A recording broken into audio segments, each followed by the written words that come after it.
This is the Males to Men, Kansas City Keys, Nile Valley Aquaponics 100,000 pound food project here on 29th and Wabash, where we'll do 100,000 pounds of food a year, 50,000 pounds tilapia, 70,000 pounds of vegetables, and want to maybe under-promise and over-deliver on the food production. So we'll grow tilapia, we'll grow insects for our tilapia so they'll be naturally fed. We'll grow an invasive plant to feed our tilapia. We'll grow vegetables, watercress, kale, spinach, and other herbs inside of the system. It's probably the biggest vertical system in the country. No one ever went over more than 2 tiers high to my knowledge, so we're going 4 tiers high, so we're using 16 feet of vertical space. We dug 6 feet deep down in the ground for our fish tanks to catch the geothermal temperature of the earth, which is 55 degrees.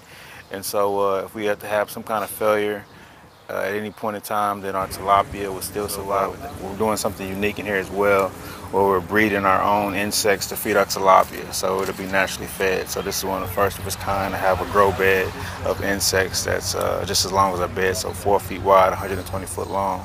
So we would be almost able to do almost 300 to 400 pounds of insects a day inside here to feed our tilapia. The only 2 times we have to touch our vegetables is when we put them in our system and then when we harvest our vegetables. So once we put them in on one end, after the duration, so if it takes 30 days to grow lettuce, we'll start them at the top, and by 30 days as it moves down, we'll harvest them. So we'll keep on putting in different floating rafts and harvest them from one end to the other end.